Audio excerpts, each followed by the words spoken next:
ਸਤਿ ਸ਼੍ਰੀ ਅਕਾਲ ਜੀ। ਮੈਂ Kuldeep Singh BSH news point ਵਿੱਚ ਇੱਕ ਨਵੇਂ ਮੁੱਦੇ ਦੇ ਨਾਲ। ਮੁੱਦਾ ਕੀ ਹੈ? ਚਾਈਨਾ ਨਾਲ ਅਸੀਂ ਟ੍ਰੇਡ ਵਾਰ 'ਤੇ ਹਾਂ। ਸਾਰੀ ਦੁਨੀਆ ਟ੍ਰੇਡ ਵਾਰ 'ਤੇ ਇਸ ਟਾਈਮ ਚਾਈਨਾ ਦੇ ਨਾਲ। ਬਟ ਇਹਦੇ ਸੋਲਿਊਸ਼ਨਸ ਕੀ ਨੇ? ਇਹਦਾ ਕੰਸੈਪਟ ਕੀ ਹੈ? ਕੀ ਅਸੀਂ ਕਰ ਰਹੇ ਹਾਂ?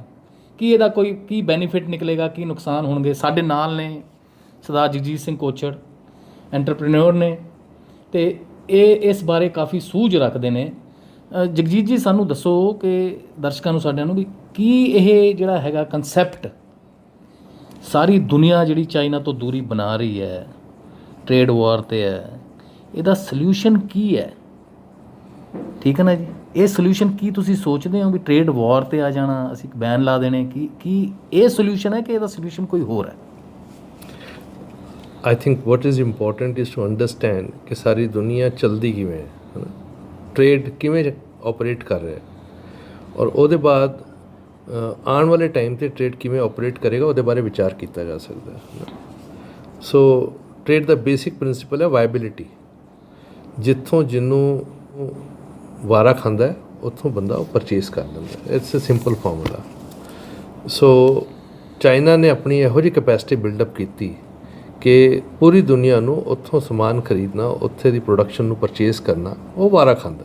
ਉਹਨਾਂ ਦੀ ਕਪੈਸਿਟੀਜ਼ ਹੈਗੀਆਂ ਨੇ, ਉਹਨਾਂ ਨੇ ਇਨੋਵੇਟ ਕੀਤਾ ਹੈ, ਉਹਨਾਂ ਨੇ ਟੈਕਨੋਲੋਜੀ ਨੂੰ ਅਡੋਪਟ ਕੀਤਾ ਹੈ ਔਰ ਬਹੁਤ ਤੇਜ਼ੀ ਨਾਲ ਇਹਨਾਂ ਦਾ ਇਹ ਪ੍ਰੋਸੈਸ ਸ਼ੁਰੂ ਹੋਇਆ ਸੀ 1985 ਤੋਂ ਔਰ 85 ਤੋਂ ਲੈ ਕੇ ਹੁਣ ਤੱਕ ਜਿੰਨੀ ਉਹਨਾਂ ਨੇ ਤਰੱਕੀ ਕੀਤੀ ਹੈ, ਆਪਣੇ ਆਪ ਨੂੰ ਇਹੋ ਜਿਹਾ ਸક્ષਮ ਬਣਾਇਆ ਹੈ ਕਿ ਕਿਸੇ ਹੋਰ ਜਗ੍ਹਾ 'ਤੇ ਪ੍ਰੋਡਕਸ਼ਨ ਦੀ ਉਹ ਕਾਸਟ ਆਉਂਦੀ ਨਹੀਂ ਜਿੰਨੀ ਕਾਸਟ 'ਚ ਉਹ ਪ੍ਰੋਡਿਊਸ ਕਰ ਲੈਂਦੇ ਨੇ। ਔਰ ਉਹਦੇ ਕਈ ਕਾਰਨ ਨੇ। ਉਹਨਾਂ ਦਾ ਆਪਣਾ ਇੱਕ ਡਿਸਿਪਲਿਨ ਹੈ, ਉਹਨਾਂ ਦਾ ਆਪਣਾ ਇੱਕ ਰੂਲ ਕਰਨ ਦਾ ਤਰੀਕਾ ਹੈ। ਮੈਨੂੰ ਇਹ ਵੀ ਲੱਗਦਾ ਹੈ ਕਿ ਕਿਤੇ ਨਾ ਕਿਤੇ 90% ਆਫ ਚਾਈਨਾ ਇਜ਼ ਐਥੀਸਟ। ਸੋ ਉਹ ਰੱਬ ਤੋਂ ਜ਼ਿਆਦਾ ਆਪਣੇ ਕੰਮ 'ਤੇ ਵਿਸ਼ਵਾਸ ਰੱਖਦੇ ਨੇ, ਆਪਣੇ ਕਰਮਾਂ 'ਤੇ ਵਿਸ਼ਵਾਸ ਰੱਖਦੇ ਨੇ। ਸੋ ਇਹ ਸਾਰਾ ਕੁਝ ਮਿਲ ਮਿਲਾ ਕੇ ਇੱਕ ਇਹੋ ਜਿਹੀ ਇੱਕ ਵਿਵਸਥਾ ਹੈ ਜਿਹਦੇ ਵਿੱਚ ਚਾਈਨਾ ਨੇ ਆਪਣੇ ਆਪ ਨੂੰ ਐਜ਼ ਏ ਲੀਡਰ ਇਸਟੈਬਲਿਸ਼ ਕੀਤਾ। ਸੋ ਜਦ ਸਾਨੂੰ ਇਹ ਸਮਝ ਆ ਗਈ ਕਿ ਵਪਾਰ ਉੱਥੇ ਹੋਏਗਾ ਜਿੱਥੋਂ ਵਾਇਬਿਲਿਟੀ ਬਣੇਗੀ। ਹੁਣ ਦੁਨੀਆ ਇਹ ਚਾਹੁੰਦੀ ਹੈ ਕਿ ਚਾਈਨਾ ਨੇ ਰੀਸੈਂਟਲੀ ਚਾਈਨਾ ਦੇ ਉੱਤੇ ਜੋ ਉਹਨਾਂ ਦਾ ਇੱਕ ਸਾਮਰਾਜ ਜਿਹਾ ਬਣਿਆ ਹੈ ਉਹਨੂੰ ਕਿਵੇਂ ਘੱਟ ਕੀਤਾ ਜਾਏ, ਕਿਵੇਂ ਆਪਾਂ ਦੁਨੀਆ ਚਾਈਨਾ 'ਤੇ ਆਪਣੀ ਡਿਪੈਂਡੈਂਸੀ ਘਟਾ ਸਕੇ।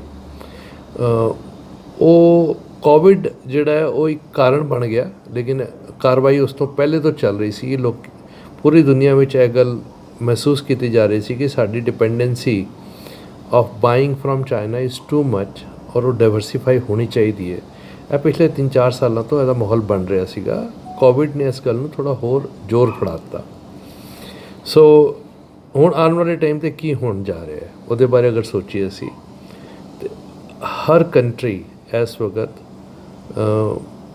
ਜਿਹੋ ਜਿਹੇ ਹਾਲਾਤ ਕੋਵਿਡ ਵਿੱਚ ਬਣੇ ਔਰ ਜੋ ਸਾਡੀ ਲਰਨਿੰਗ ਕਰਵ ਹੈਗੀਆਂ ਨੇ ਉਹਨੂੰ ਧਿਆਨ ਰੱਖਦੇ ਹੋਏ ਹਰ ਕੰਟਰੀ ਆਪਣੀ ਮੈਨੂਫੈਕਚਰਿੰਗ ਸਕਸ਼ਮਤਾ ਬਣਾਉਣਾ ਚਾਹ ਰਹੀ ਹੈ।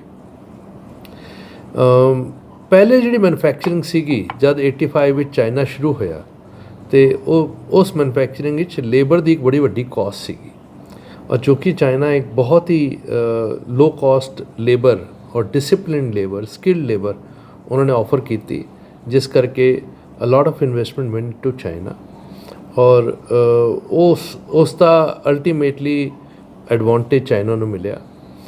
ਉਹ ਈਰਾ ਸੀਗਾ ਜਦ labour was a major component in creating a viability. ਲੇਕਿਨ ਉੱਥੋਂ ਅਗਰ ਅੱਜ ਦਾ ਜਿਹੜਾ ਦੇਖੀਏ ਤਾਂ technology has taken over so much. Robotics have come in to production. ਮੈਂ ਤਾਂ ਹੈਰਾਨ ਹਾਂ, ਰੀਸੈਂਟਲੀ ਮੈਂ ਜਦ ਮੋਹਾਲੀ ਦੇ ਕੁਛ ਯੂਨਿਟਸ ਨੂੰ ਵਿਜ਼ਿਟ ਕੀਤਾ ਅਤੇ they are using robotics in manufacturing and they are rapidly integrating their manufacturing processes with robotics. ਇਹਦਾ ਮਤਲਬ ਕੀ ਹੈ ਕਿ ਹੁਣ ਲੇਬਰ ਦੇ ਉੱਤੇ ਡਿਪੈਂਡੈਂਸੀ ਉਹ ਘੱਟ ਗਈ। ਹੁਣ ਇਹ ਪੋਸੀਬਲ ਹੈ ਕਿ ਜਿਸ ਕਾਸਟ 'ਤੇ ਚਾਈਨਾ ਬਣਾ ਰਿਹਾ ਹੈ ਅਗਰ ਉਹ ਰੋਬੋਟ ਹੀ ਯੂਜ਼ ਕਰਨੇ ਨੇ ਅਤੇ ਉਸ ਕਾਸਟ ਦੇ ਉੱਤੇ ਦੁਨੀਆ 'ਚ ਕਿੱਥੇ ਵੀ ਮੈਨੂਫੈਕਚਰਿੰਗ ਕੀਤੀ ਜਾ ਸਕਦੀ ਹੈ। ਇਹ ਇੱਕ ਰੀਅਲਾਈਜੇਸ਼ਨ ਹੈ। ਇਹ ਤਾਂ ਹੋ ਗਿਆ ਟੈਕਨੋਲੋਜੀਕਲ ਲੈਵਲ 'ਤੇ, ਲੇਕਿਨ ਫਿਰ ਵੀ ਬਹੁਤ ਸਾਰੇ ਇਹੋ ਜਿਹੇ ਕੰਮ ਹੋਣਗੇ, ਬਹੁਤ ਸਾਰੇ ਇਹੋ ਜਿਹੇ ਸੈਕਟਰਸ ਹੈਗੇ ਨੇ ਜਿਹਦੇ ਵਿੱਚ ਲੇਬਰ ਦਾ ਫਿਰ ਵੀ ਇੱਕ ਬੜਾ ਵੱਡਾ ਰੋਲ ਹੈਗਾ ਔਰ ਉੱਥੇ ਓਵਰ ਅ ਪੀਰੀਅਡ ਚਾਈਨਾ ਦੀ ਜਿਹੜੀ ਲੇਬਰ ਕਾਸਟ ਦਾ ਐਡਵਾਂਟੇਜ ਸੀਗਾ ਉਹ ਐਡਵਾਂਟੇਜ ਹੁਣ ਧੀਰੇ ਧੀਰੇ ਘੱਟ ਹੁੰਦਾ ਜਾ ਰਿਹਾ। ਉੱਥੇ ਹੁਣ ਮਿਨੀਮਮ ਵੇਜਸ ਉਹ ਆਲਮੋਸਟ 50,000 ਰੁਪਏ ਉਹ ਪਰ ਮੰਥ ਦੇ ਹਿਸਾਬ ਨਾਲ ਪਹੁੰਚ ਚੁੱਕੀਆਂ ਨੇ।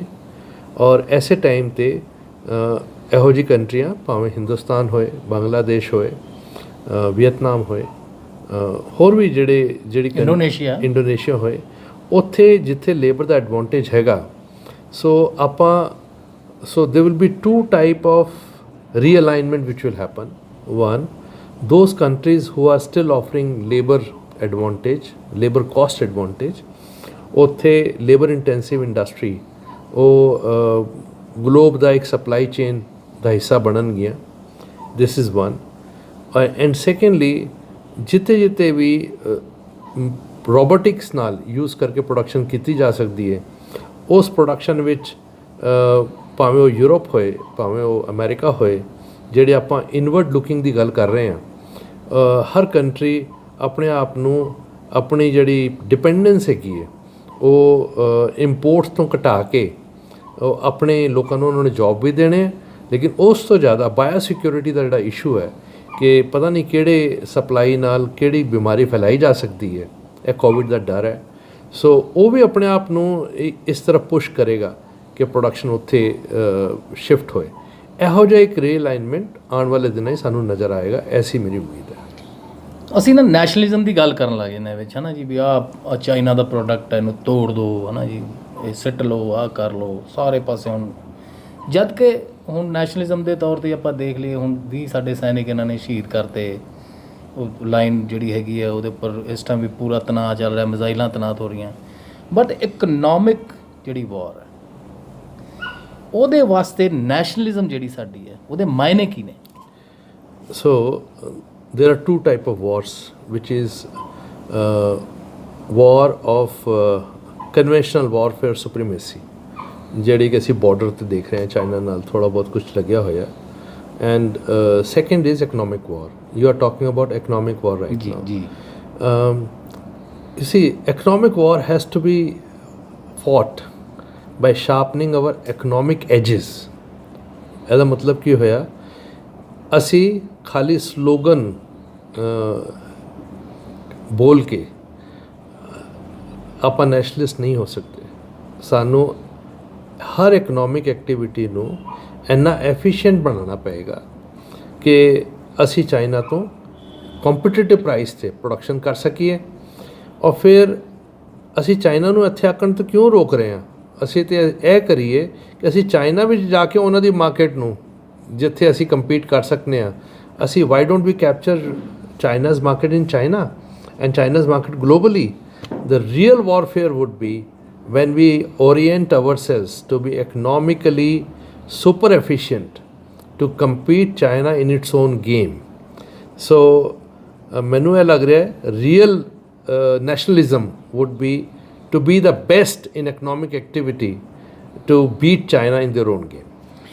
ਇਹ ਦੱਸੋ ਵੀ ਆਪਾਂ ਹੁਣ ਤੁਸੀਂ ਸੈਕਟਰਸ ਦੀ ਗੱਲ ਕਰ ਰਹੇ ਸੀ, ਤੁਸੀਂ ਲੇਬਰ ਦੀ ਗੱਲ ਕਰ ਰਹੇ ਸੀ, ਸਸਤੀ ਲੇਬਰ ਜਿੱਥੇ ਉਹਨੇ ਸਾਰੀ ਵਰਲਡ ਨੂੰ ਬੀਟ ਕੀਤਾ, ਵਾਇਬਿਲਿਟੀ ਲਿਆਂਦੀ ਆਪਣੇ ਪ੍ਰੋਡਕਟਸ ਦੀ ਇਹ ਜੀ ਕਿ ਵੀ ਦੁਨੀਆ ਮਜਬੂਰ ਹੋ ਗਈ ਉਹ ਪ੍ਰੋਡਕਟਸ ਉਹਦੇ ਖਰੀਦਣ ਵਾਸਤੇ।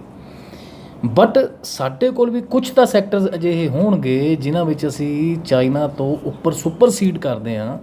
ਸਾਨੂੰ ਦੱਸੋ ਕਿ ਉਹ ਕਿਹੜੇ ਸੈਕਟਰ ਨੇ ਜਿੱਥੇ ਆਪਣੀ ਕੰਟਰੀ ਚਾਈਨਾ ਦੇ ਉੱਪਰ ਐਡਵਾਂਟੇਜ ਲੈ ਸਕਦੀ ਹੈ, ਉਹਦਾ ਰॉ ਮਟੀਰੀਅਲ ਲੈ ਕੇ ਕੀ ਅਸੀਂ ਕੋਈ ਉਹ ਪ੍ਰੋਡਕਟ ਤਿਆਰ ਕਰਕੇ ਕੀ ਅਸੀਂ ਅੱਗੇ ਵਾਇਬਿਲਿਟੀ ਉਹਦੀ ਬਣਾ ਸਕਦੇ ਹਾਂ, ਇਹਦੇ ਬਾਰੇ ਦੱਸੋ। ਸੋ ਅਗਰ ਆਪਾਂ ਇੱਥੋਂ ਸ਼ੁਰੂ ਹੋਈਏ ਜਿੱਥੋਂ ਚਾਈਨਾ ਸ਼ੁਰੂ ਹੋਇਆ ਸੀਗਾ, ਚਾਈਨਾ ਨੇ ਕੀ ਕੀਤਾ, if I go back to the era of 1991 or from there till around 2000, China ਨੇ ਕੀ ਕੀਤਾ, ਰॉ ਮਟੀਰੀਅਲ ਇੰਡੀਆ ਤੋਂ ਇੰਪੋਰਟ ਕੀਤਾ, ਉਹਨੂੰ ਵੈਲਿਊ ਐਡ ਕੀਤਾ ਔਰ ਦੁਬਾਰਾ ਮਾਲ ਬਣਾ ਕੇ ਇੰਡੀਆ 'ਚ ਵੇਚਿਆ। So it was a very good strategy. The balance of trade for quite some time initially was in favor of India. और 85% जो ਅਸੀਂ ਐਕਸਪੋਰਟ ਕਰ ਰਹੇ ਸੀਗੇ ਉਹ ਸਟੀਲ ਸੀਗਾ, ਰॉ ਸਟੀਲ, ਆਇਰਨ ਓਰ। ਔਰ ਉਹ ਆਇਰਨ ਓਰ ਹੋ ਗਿਆ, ਸਟੀਲ ਦੇ ਹੋਰ ਵੀ ਆਈਟਮ ਸੀਗੇ ਜਿਹੜੇ ਉੱਥੇ ਗਏ ਜਿਨ੍ਹਾਂ ਨੂੰ ਉਹਨਾਂ ਨੇ ਕਨਵਰਟ ਕਰਕੇ ਮਾਲ ਬਣਾ ਕੇ ਪੂਰੀ ਦੁਨੀਆ ਨੂੰ ਵੇਚਿਆ। ਸੋ ਐਫੀਸ਼ੀਐਂਸੀ ਕੀ ਸੀਗੀ ਕਿ ਮੈਂ ਇੱਥੋਂ ਦਾ ਭਾੜਾ ਵੀ ਪੇ ਕੀਤਾ ਉਹਦੇ ਬਾਅਦ ਉੱਥੇ ਕਨਵਰਜਨ ਕਾਸਟ ਵੀ ਪਾਈ, ਫਿਰ ਵੀ ਦੁਨੀਆ ਦੇ ਸਾਰਿਆਂ ਨਾਲ ਜ਼ਿਆਦਾ ਮੈਂ ਕੰਪੀਟੀਟਿਵ ਹੋਇਆ। ਅਸੀਂ ਉਸੇ ਲੈਸਨ ਨੂੰ, ਚਾਈਨਾ ਦੀ ਗੇਮ ਨੂੰ ਚਾਈਨਾ ਨਾਲ ਹੀ ਕੰਪੀਟ ਕਰ ਸਕਦੇ ਹਾਂ। ਚਾਈਨਾ ਦੇ ਬਹੁਤ ਸਾਰੇ ਇਲੈਕਟ੍ਰੋਨਿਕ ਕੰਪੋਨੈਂਟਸ ਬਹੁਤ ਸਸਤੇ ਨੇ ਔਰ ਦੁਨੀਆ ਦੇ ਸਾਰਿਆਂ ਨਾਲੋਂ ਸਸਤੇ ਨੇ। ਅਸੀਂ ਉੱਥੋਂ ਇਲੈਕਟ੍ਰੋਨਿਕ ਕੰਪੋਨੈਂਟ ਮੰਗਾ ਕੇ ਇੱਥੇ ਨਵੇਂ ਪ੍ਰੋਡਕਟ ਇਨੋਵੇਟ ਕਰਕੇ ਚਾਈਨਾ ਨੂੰ ਚਾਈਨਾ ਦੀ ਗੇਮ ਵਿੱਚ ਹੀ ਮਾਤ ਦੇ ਸਕਦੇ ਹਾਂ, ਕਿਉਂਕਿ ਸਾਡੀ ਲੇਬਰ ਐਫੀਸ਼ੀਐਂਟ ਹੈ, ਟੈਕਨੋਲੋਜੀਕਲੀ ਬੜੀ ਸਾਊਂਡ ਹੈ। ਔਰ ਅਸੀਂ ਅਗਰ ਥੋੜ੍ਹਾ ਜਿਹਾ ਉਹਨਾਂ ਨੂੰ ਓਰੀਐਂਟ ਕਰ ਦਈਏ, ਟ੍ਰੇਨ ਕਰ ਦਈਏ, ਤੇ ਮੈਨੂੰ ਪੂਰੀ ਉਮੀਦ ਹੈ ਚਾਈਨਾ ਦਾ ਹੀ ਮਾਲ ਚਾਈਨਾ ਤੋਂ ਮੰਗਾ ਕੇ ਇੱਥੇ ਨਵੇਂ ਪ੍ਰੋਡਕਟ ਕੰਪੋਨੈਂਟ ਬਣਾ ਕੇ ਅਸੀਂ ਦੁਨੀਆ ਦੇ ਸਪਲਾਈ ਚੇਨ ਵਿੱਚ ਇਨਵੋਲਵ ਹੋ ਸਕਦੇ ਹਾਂ। This is one so far as electronics is concerned. Another area which is significant is the agriculture sector. China the consumption ਆਪਣੀ ਉਹ ਇੰਨੀ ਰੈਪਿਡਲੀ ਵੱਧ ਰਹੀ ਹੈ ਔਰ ਉਹਨਾਂ ਦੀ ਡਿਪੈਂਡੈਂਸ ਆਪਣੀ ਹੀ ਜਿਹੜੀ ਐਗਰੀਕਲਚਰ ਸੈਕਟਰ ਹੈ, ਧੀਰੇ ਧੀਰੇ ਉਹਦੀ ਵਾਇਬਿਲਿਟੀ ਉਹਨਾਂ ਦੇ ਐਗਰੀਕਲਚਰ ਸੈਕਟਰ ਦੀ, because of the increase in labour and aspirations of the people in China, they will be needing a lot of agriculture and allied products, ਭਾਵੇਂ ਉਹ ਸ਼੍ਰਿੰਪ ਹੋਏ, ਭਾਵੇਂ ਉਹ ਫਿਸ਼ ਹੋਏ, ਭਾਵੇਂ ਬੀਫ ਹੋਏ, ਭਾਵੇਂ ਐਗਰੀਕਲਚਰ ਦੇ ਹੋਰ ਪ੍ਰੋਡਕਟਸ ਹੋਣ। Recently a lot of Chinese companies have taken over the rice mills of Haryana and Punjab, ਔਰ ਉਹ ਉਹਨਾਂ ਦਾ ਜਿਹੜਾ ਇੱਕ ਕੋਸ਼ਿਸ਼ ਹੈ ਕਿ ਅਸੀਂ ਇੰਡੀਆ ਤੋਂ agriculture, so agriculture is another sector where we can play a major role in servicing the demand of China. So again I go back, we don't need to ban Chinese product, we have to bring our game up to a level we are more efficient than China, not only in cost comparisons but also in product quality, and which we can easily do, because this time when we adopt manufacturing, it will be a combination of labor and the technology which will be state of the art। ਇੱਕ ਹੋਰ ਬੜੀ ਵੱਡੀ development ਜਿਹੜੀ recently ਹੋਈ ਹੈ, ਕਿਉਂਕਿ technology ਦਾ ਆਬਸੋਲੈਂਸ ਬਹੁਤ ਤੇਜ਼ੀ ਨਾਲ ਹੁੰਦਾ ਹੈ ਅਤੇ ਟੈਕਨੋਲੋਜੀ ਦੀ ਅਵੇਲੇਬਿਲਿਟੀ ਮਾਰਕੀਟ ਵਿੱਚ ਜਿਹੜੇ ਪ੍ਰਾਈਸ ਹੈ ਉਹ ਬਹੁਤ ਘੱਟ ਹੈ। ਹਰ ਦੂਜੇ ਤੀਜੇ ਸਾਲ ਨਵੀਂ ਟੈਕਨੋਲੋਜੀ ਆ ਜਾਂਦੀ ਹੈ, ਉਸ ਤੋਂ ਬੈਟਰ ਟੈਕਨੋਲੋਜੀ ਆ ਜਾਂਦੀ ਹੈ। ਆਪਾਂ ਲੈਪਟਾਪ ਹੀ ਦੇਖ ਲਈਏ, ਹੈ ਨਾ, ਜਿਹੜਾ ਲੇਟੈਸਟ ਲੈਪਟਾਪ ਆਉਂਦਾ ਉਹ 1.5-2 ਲੱਖ ਦਾ ਹੈ, ਉਹੀ 1.5-2 ਲੱਖ ਵਾਲਾ 30-40 ਹਜ਼ਾਰ ਰੁਪਏ 'ਚ ਬਾਅਦ 'ਚ ਮਿਲਣਾ ਸ਼ੁਰੂ ਹੋ ਜਾਂਦਾ ਹੈ within a span of. Same thing is happening with most of the technology also. So I think we can leapfrog in technology domain at a very low cost and make our production efficient, and also ensure that we compete China at every level. I think that's a real way forward. ਨਹੀਂ, ਇੱਕ ਹੋਰ ਵੀ ਗੱਲ ਹੈ ਨਾ, ਛੋਟੇ products ਨੇ ਜਿਨ੍ਹਾਂ ਕਰਕੇ ਅਸੀਂ ਡਿਪੈਂਡੈਂਟ ਹਾਂ। ਕੋਈ ਇਲੈਕਟ੍ਰਿਕ ਟੇਪ ਰੋਲਸ ਨੇ, ਕੋਈ ਕਬਜੇ ਨੇ ਨਾ, ਦਰਵਾਜ਼ਿਆਂ ਦੇ ਕਬਜੇ ਹੈ। ਛੋਟੀ ਤੋਂ ਛੋਟੀ ਚੀਜ਼ ਵਾਸਤੇ ਅਸੀਂ ਡਿਪੈਂਡੈਂਟ ਹਾਂ। ਪਿਛਲੇ ਦਿਨੀ ਮੇਰੀ ਕੁਛ ਦੁਕਾਨਦਾਰਾਂ ਦੇ ਨਾਲ ਗੱਲ ਹੋਈ, ਉਹ ਕਹਿੰਦੇ ਵੀ ਸਾਡਾ ਸਾਰਾ ਸਮਾਨ ਜਿਹੜਾ ਬਲੌਕ ਪਿਆ, ਸਾਡੇ ਟ੍ਰੇਡ ਵਾਰ ਕਰਕੇ ਸਾਡੇ ਸਮਾਨ ਰੁਕੇ ਪਏ ਨੇ। ਮਤਲਬ ਲੋਕਾਂ ਦੇ ਘਰਾਂ ਦੇ ਵਿੱਚ ਜੇ ਦਰਵਾਜ਼ੇ ਨੂੰ ਕਬਜ਼ਾ ਲੱਗਣਾ ਹੈ, ਅਤੇ ਜਾਂ ਫਿਰ ਜਿਹੜੀ ਇਲੈਕਟ੍ਰਿਕ ਦੀ ਜਿਹੜੀ ਇਹ ਹੋਣੀ ਹੈ ਵਾਇਰਿੰਗ ਹੋ ਰਹੀ ਹੈ, ਇਹਦੇ ਵਾਸਤੇ ਚਲੋ ਐਸੈਂਸ਼ੀਅਲ ਕੋਮੋਡਿਟੀ ਹੈ, ਇਹਦੇ ਉੱਪਰ ਰੋਕ ਕੁਛ ਹੱਦ ਤੱਕ ਘੱਟ ਲੱਗਦੀ, ਪਰ ਟ੍ਰੇਡ ਵਾਰ 'ਚ ਇਹ ਵੀ ਫਸਿਆ ਹੋਇਆ ਕੰਮ। ਅਤੇ ਕੀ ਇਹ ਚੀਜ਼ਾਂ ਇੰਡੀਆ ਬਣਾ ਸਕਦਾ ਸੀ? ਕਿਉਂ ਨਹੀਂ ਬਣਾ ਪਾਇਆ? ਵੀ ਕੀ ਇਹਦੀ ਵਾਇਬਿਲਿਟੀ ਇੰਡੀਆ ਵਿੱਚ ਕਿਉਂ ਨਹੀਂ ਬਣਦੀ? ਸੋ ਮੈਨੂੰ ਇਹ ਲੱਗਦਾ ਹੈ ਕਿ ਚਾਈਨਾ ਵਿੱਚ ਜਿਹੜਾ ਚਾਈਨਾ ਨੂੰ ਐਡਵਾਂਟੇਜ ਹੈ ਉਹ ਇੰਨੇ ਵੋਲਿਊਮ ਵਿੱਚ ਬਣਾਉਂਦੇ ਨੇ, ਕਿਉਂਕਿ ਉਹਨਾਂ ਨੇ ਪੂਰੀ ਗਲੋਬਲ ਮਾਰਕੀਟ ਨੂੰ ਸਪਲਾਈ ਕਰਨਾ ਹੁੰਦਾ ਹੈ। if we have to integrate ourselves with the global markets, we have to become a part of global supply chain, ਤਾਂ ਸਾਨੂੰ ਉਹਨਾਂ ਕੀ ਐਫੀਸ਼ੀਐਂਟ ਬਣਨਾ ਪਏਗਾ ਜਿੰਨਾ ਚਾਈਨਾ ਹੈ in terms of volumes which they are producing. This is one reason. Secondly, ਉੱਥੇ ਜਿਹੜਾ research and innovation ਹੈ, ਮੈਂ ਤੁਹਾਨੂੰ ਇੱਕ ਛੋਟਾ ਜਿਹਾ ਐਗਜ਼ਾਮਪਲ ਦਿਆਂਗਾ। ਮੇਰੇ ਨਾਲ ਇੱਕ ਵਾਰੀ ਸ਼ਤਾਬਦੀ ਵਿੱਚ ਦੇ CSIO ਦੇ ਡਾਇਰੈਕਟਰ ਅਤੇ ਚੰਡੀਗੜ੍ਹ ਦੇ ਡਾਇਰੈਕਟਰ ਟਰੈਵਲ ਕਰ ਰਹੇ ਸੀਗੇ, ਔਰ ਸਾਡੀ ਡਿਸਕਸ਼ਨ ਵਿੱਚ ਮੈਂ ਉਹਨਾਂ ਕੋਲੋਂ ਪੁੱਛਿਆ ਕਿ ਅਸੀਂ ਚਾਈਨਾ ਨਾਲ ਇਨੋਵੇਸ਼ਨ ਵਿੱਚ ਕਿੱਥੇ ਖੜ੍ਹੇ ਹਾਂ, ਅਤੇ ਉਹਨਾਂ ਨੇ ਕਿਹਾ ਅਸੀਂ ਬਹੁਤ ਪਿੱਛੇ ਹਾਂ। ਮੈਂ ਕਿਹਾ ਫਿਰ ਵੀ ਕੋਈ ਐਗਜ਼ਾਮਪਲ? ਅਤੇ ਉਹਨਾਂ ਨੇ ਮੈਨੂੰ ਦੱਸਿਆ ਕਿ ਜਿਹੜੀ LED ਹੈ, LED ਦੀ ਜਿਹੜੀ ਲਿਊਮੀਨਸ ਵੈਲਿਊ ਹੈ, ਅਸੀਂ ਹੁਣ ਤੱਕ ਖਾਲੀ 8 ਤੱਕ ਪਹੁੰਚ ਸਕੇ ਹਾਂ, ਔਰ ਚਾਈਨਾ 150 ਤੱਕ ਚਲਾ ਗਿਆ। ਮੈਂ ਉਹਨਾਂ ਨੂੰ ਪੁੱਛਿਆ ਕਿ ਉਹ ਆਪਾਂ ਕਦ ਤੱਕ 150 ਤੱਕ ਪਹੁੰਚ ਜਾਵਾਂਗੇ? ਉਹਨਾਂ ਨੇ ਕਿਹਾ ਜਦ ਤੱਕ ਅਸੀਂ 150 ਤੱਕ ਪਹੁੰਚਾਂਗੇ ਉਹ ਕੋਈ ਨਵੀਂ ਟੈਕਨੋਲੋਜੀ ਲੈ ਆਉਣਗੇ। ਸੋ ਇਹ ਜਿਹੜਾ ਪੇਸ ਹੈ ਜਿਸ ਪੇਸ ਨਾਲ ਚਾਈਨਾ ਇਨੋਵੇਟ ਕਰਦਾ ਹੈ, ਮੈਨੂੰ ਇਹ ਲੱਗਦਾ ਹੈ ਬਹੁਤ ਸਾਰੀ ਜ਼ਿੰਮੇਵਾਰੀ ਇੱਥੇ ਦੇ ਜਿਹੜੇ ਰਿਸਰਚ ਆਰਗੇਨਾਈਜੇਸ਼ਨਸ ਨੇ, IITs ਹੋ ਗਏ, ਹੋਰ ਵੀ ਸਾਰੇ ਜਿਹੜੇ ਅਦਾਰੇ ਬਣੇ ਨੇ, ਉਹ ਆਈਸੋਲੇਸ਼ਨ 'ਚ ਖਾਲੀ ਰਿਸਰਚ ਕਰਕੇ ਦੁਨੀਆ ਦੇ ਲਈ ਉਹ ਪ੍ਰੋਡਕਟ ਜਿਨ੍ਹਾਂ ਉਹਨਾਂ ਦਾ ਮੈਕਸਿਮਮ ਐਕਸਪਲੋਇਟੇਸ਼ਨ ਗਲੋਬਲੀ ਹੋ ਰਿਹਾ, ਹਿੰਦੁਸਤਾਨ ਵਿੱਚ ਉਹਦੀ ਲਿੰਕੇਜਸ ਇੰਡਸਟਰੀ ਨਾਲ ਹੋਣੀਆਂ ਨਹੀਂ ਬਣੀਆਂ। ਜਿਹੜੇ ਸਾਇੰਟਿਸਟ ਨੇ ਉਹਨਾਂ ਨੂੰ ਕਮਰਸ ਦਾ ਨਹੀਂ ਪਤਾ, ਔਰ ਜਿਹੜੇ ਕਮਰਸ ਵਾਲੇ ਨੇ ਉਹਨੂੰ ਸਾਇੰਸ ਦਾ ਨਹੀਂ ਪਤਾ। ਜਿਸ ਦਿਨ ਤਾਲਮੇਲ ਨਹੀਂ ਹੈ ਕਿਸੇ ਪਾਸੇ। ਜਿਹੜੇ ਜਦ ਇਹ ਦੋਨੋਂ ਚੀਜ਼ਾਂ ਆਪਸ ਵਿੱਚ ਥੋੜ੍ਹਾ ਜਿਹਾ ਤਾਲਮੇਲ ਵਧੀਆ ਹੋ ਜਾਏਗਾ ਤੇ ਅਸੀਂ ਇਨੋਵੇਸ਼ਨ ਲੈਵਲ 'ਤੇ ਵੀ ਥੋੜ੍ਹਾ ਬਹੁਤ ਉਹਨਾਂ ਨਾਲ ਕੰਪੀਟ ਕਰ ਸਕਾਂਗੇ। ਐਜ਼ ਆਫ ਨਾਓ ਅਸੀਂ ਕਾਫੀ ਪਿੱਛੇ ਹਾਂ ਇਨ terms of volume and innovation, ਲੇਕਿਨ ਇਹਨੂੰ ਕੈਚਅਪ ਕਰਨਾ ਕੋਈ ਮੁਸ਼ਕਿਲ ਨਹੀਂ ਹੈ। ਅੱਜ ਕੱਲ੍ਹ ਜਿੱਥੋਂ ਕੋਈ ਇਨਫੋਰਮੇਸ਼ਨ ਲੈਣੀ ਹੋਏ ਉਹਦੇ ਲਈ ਗੂਗਲ ਚਾਚਾ ਬੈਠਾ ਹੈ, ਉਹਦੇ ਕੋਲ ਕੋਈ ਸਹੀ ਕੁਐਸਚਨ ਪੁੱਛੋ, ਉਹਦੇ ਕੋਲ ਹਰ ਗੱਲ ਦਾ ਜਵਾਬ ਹੈ।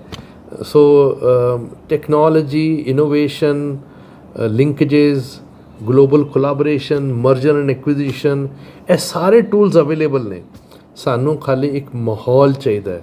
ਉਹ ਮਾਹੌਲ ਸੈਂਟੀਮੈਂਟਸ ਜਿਹੜੇ ਨੇ ਉਹ ਰਿਲੀਜੀਅਸ ਨਹੀਂ ਹੋਣੇ ਚਾਹੀਦੇ, ਸੈਂਟੀਮੈਂਟ ਸਾਡੇ ਰੀਅਲ ਹੋਣੇ ਚਾਹੀਦੇ ਨੇ।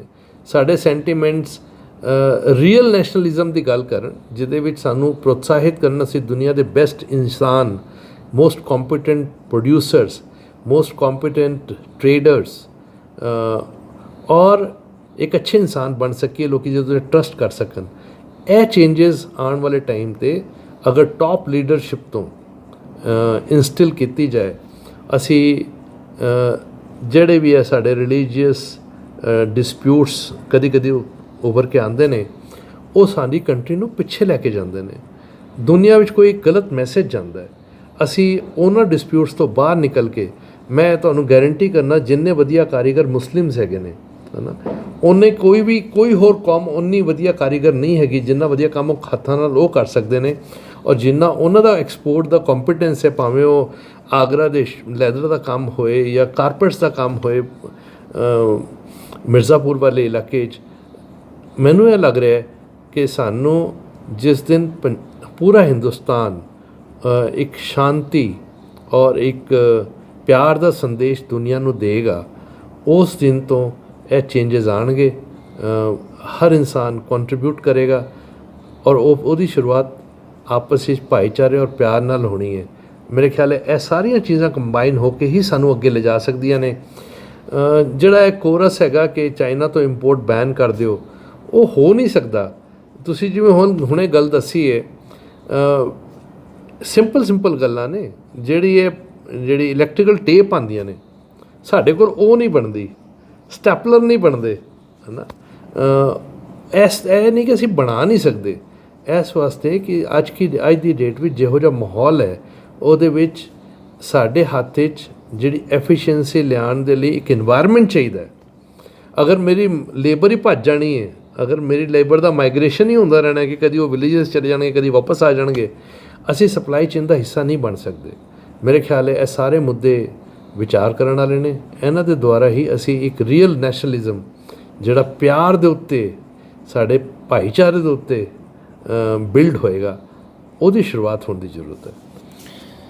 ਇਹ ਸਨ ਸਰਦਾਰ ਜਗਜੀਤ ਸਿੰਘ, ਇਹਨਾਂ ਦੇ ਵਿਚਾਰ ਤੁਸੀਂ ਸੁਣੇ ਨੇ।